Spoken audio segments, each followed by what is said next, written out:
हर हर महादेव दोस्तों। जैसा कि आप सभी लोग जानते हैं, बहुत ही जल्द हरतालिका तीज आने वाली है। हरतालिका तीज का हिंदू धर्म में बहुत ही खास विशेष महत्व है। हिंदू पंचांग के अनुसार हरतालिका तीज हर साल भाद्र मास के शुक्ल पक्ष की तृतीया तिथि को मनाई जाती है। इस दिन महिलाएं अपने पति की लंबी आयु के लिए और वैवाहिक सुखद जीवन की कामना करते हुए व्रत रखती हैं। साथ ही साथ भगवान शिव शंकर और मां पार्वती की विधिवत रूप से पूजा अर्चना की जाती है। तो चलिए जानते हैं अगस्त में हरतालिका तीज का व्रत कब रखा जाएगा, किस शुभ मुहूर्त में पूजा की जाएगी। साथ ही साथ जानेंगे हरतालिका तीज की सरल सी पूजा विधि के बारे में, क्योंकि कठिन विधि तो हम लोग नहीं कर पाते हैं नित्य कर्म के साथ साथ। तो चलिए जानते हैं हरतालिका तीज के बारे में। तो दोस्तों, साल 2025 में हरतालिका तीज 26 अगस्त को मनाई जाएगी। हिंदू पंचांग के अनुसार तृतीया तिथि 25 अगस्त को दोपहर 12:35 पर शुरू होगी। साथ ही साथ इसका जो समापन है वो 26 अगस्त को 1:55 पर होगा। ऐसे में उदया तिथि को ध्यान में रखते हुए जो व्रत है वो 26 अगस्त को रखा जाएगा। बात करते हैं पूजा के शुभ मुहूर्त की। तो प्रातः काल हरतालिका तीज का जो शुभ मुहूर्त है, जिसे हम उत्तम मुहूर्त कहते हैं, वो सुबह 5:56 से शुरू होगा और 8:31 पर इस मुहूर्त का समापन होगा।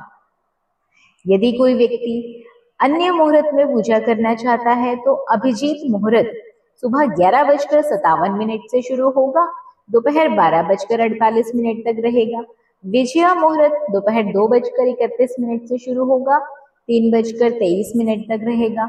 जो गोधूली मुहूर्त है वो शाम को 6:49 से लेकर शाम को 7:11 तक रहने वाला है।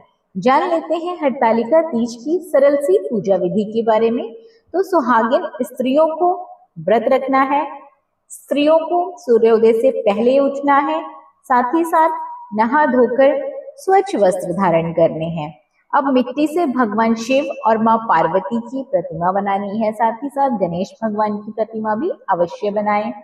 अब इन तीनों की मूर्ति को एक चौकी पर लाल रंग का वस्त्र बिछाकर उन्हें विराजित कर दें। अब सबसे पहले भगवान गणेश का ध्यान करते हुए हमें पूजा अर्चना शुरू करनी है। हाथ में जल, थोड़े से पुष्प, थोड़े से अक्षत लेकर व्रत का संकल्प कर लें। साथ ही साथ मां पार्वती से अचल सुहाग और लंबे सुहाग की प्रार्थना जरूर कर लें। मां पार्वती के लिए 16 श्रृंगार की सामग्री लाना बिल्कुल ना भूलें।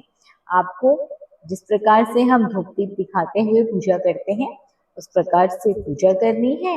मां पार्वती को 16 श्रृंगार अर्पित करना है, उन्हें चुनरी ओढ़ानी है। साथ ही साथ भगवान शिव का अभिषेक भी आपको बेलपत्र, चंदन, अक्षत, फल फूल आदि से करना है। हरतालिका व्रत कथा को जरूर सुनना है। यदि आपके पास हरतालिका व्रत कथा सुनने की पुस्तक ना हो तो हमारे चैनल से भी आप हरतालिका व्रत कथा सुन सकते हैं।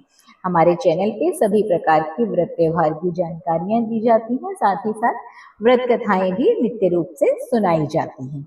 आखिर में आपको भगवान गणेश की आरती करनी है, भगवान शिव और मां पार्वती की आरती करनी है। इसके बाद हरतालिका तीज के दिन के समय के बाद विधिवत रूप से संध्या की पूजा भी आपको जरूर कर लेनी है। जो भी आपने प्रसाद बनाया होगा उसे भोग लगाकर आप स्वयं भी ग्रहण कर सकते हैं। आशा करती हूँ आप लोगों को आपकी जानकारी संपूर्णता से प्राप्त हो गई होगी। वीडियो में दी गई जानकारी पसंद आई हो तो कमेंट में हर हर महादेव जरूर लिखें। धन्यवाद।